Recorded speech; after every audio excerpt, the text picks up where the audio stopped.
My name is John Porter, and I'm speaking on behalf of Andrew Yang. I'm not connected to his campaign, but I was an early supporter. And the UBI, or Freedom Dividend, he calls it, really got my attention. I'm a real estate appraiser, and I've watched conditions, especially in the Midwest communities, deteriorate with the cities, the interior of the cities, downtowns kind of falling apart.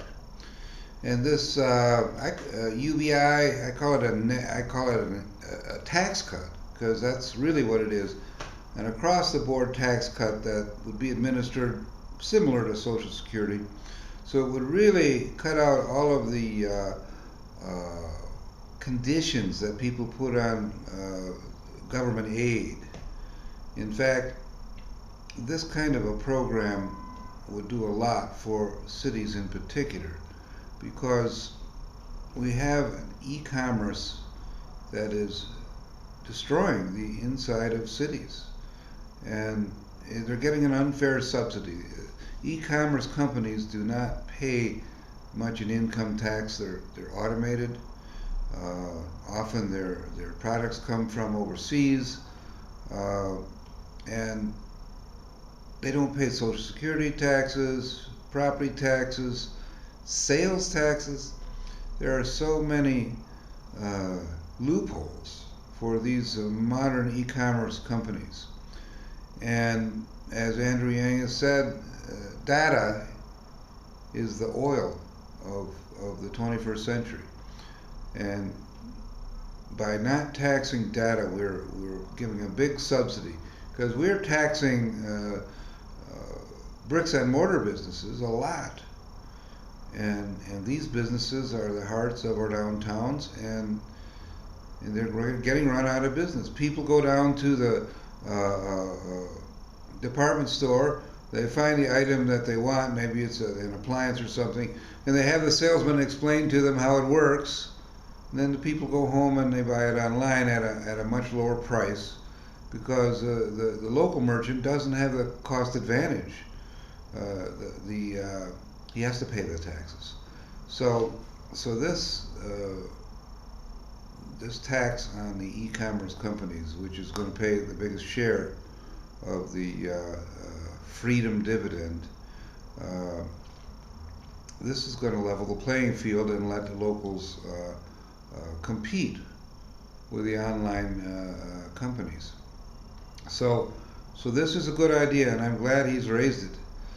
But also, the income, $1,000 a month from the government to all American citizens, will stay in the communities, and the people are going to have the ability to stay in their communities. Even if they lose their job, they can start from a small base, a meager income, but a living income. They don't have to drop everything and move to another part of the country where they can get jobs.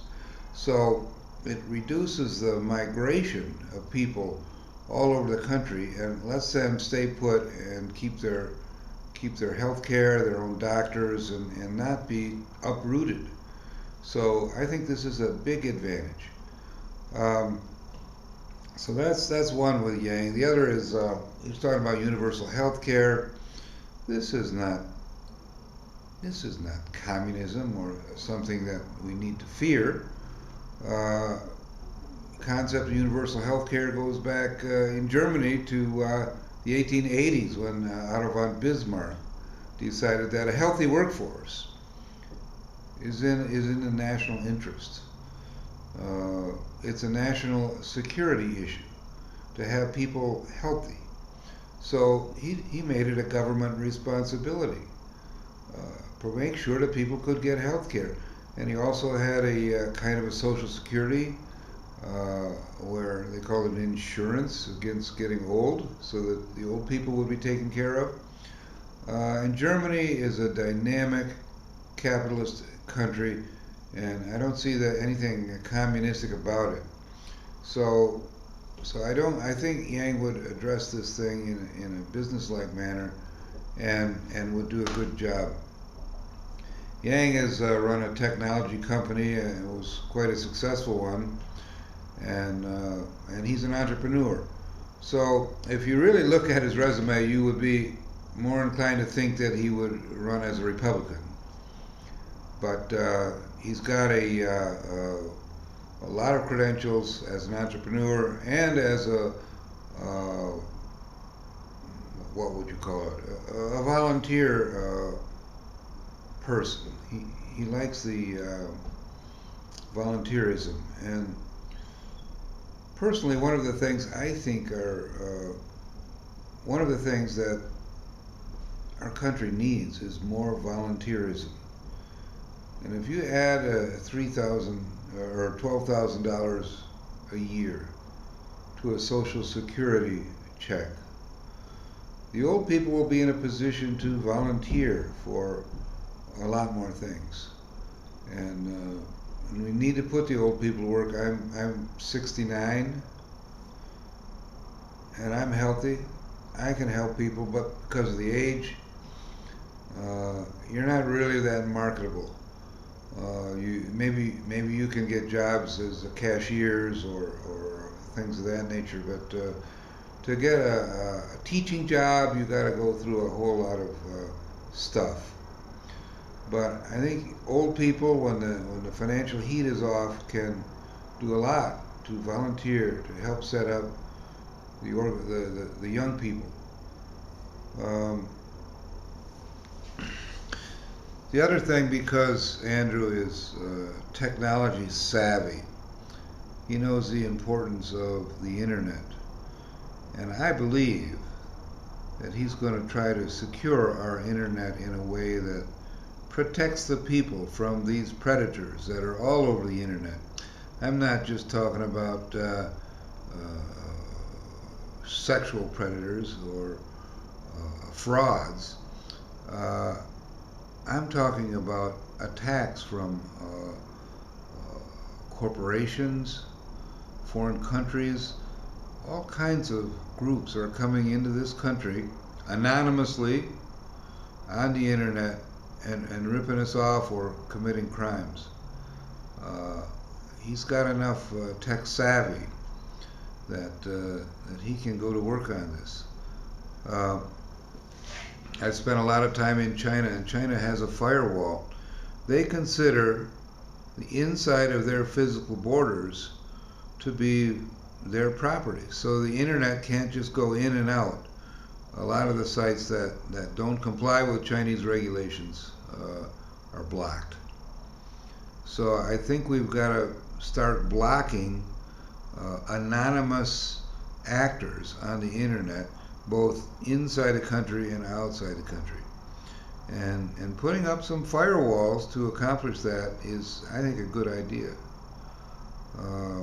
I don't know where Andrew stands on that, but he's smart enough to know that unlimited access to our people without any kind of oversight, anonymous access, is not a good thing.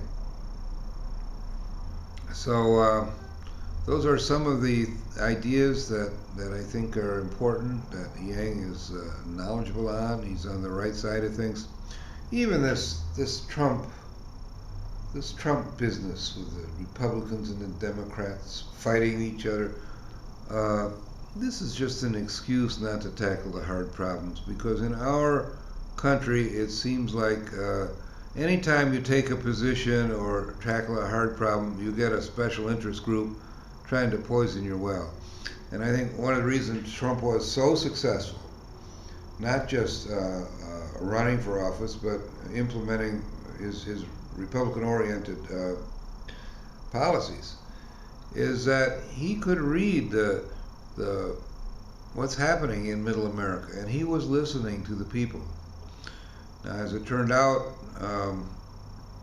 Trump has some other problems, but I don't have any animosity towards him. He seems to be doing the best job he can with the resources that he has.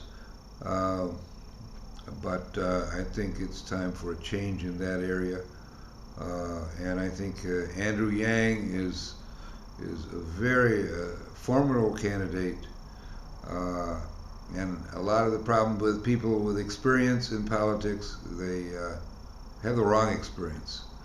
And I think Andrew Yang has enough personal charisma that he can sell his programs and get this country back on the right track.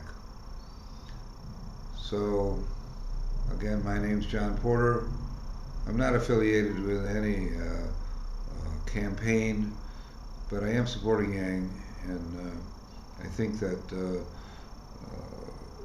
this lets you know pretty much why I feel that way. No taxpayers were harmed in the production of this video.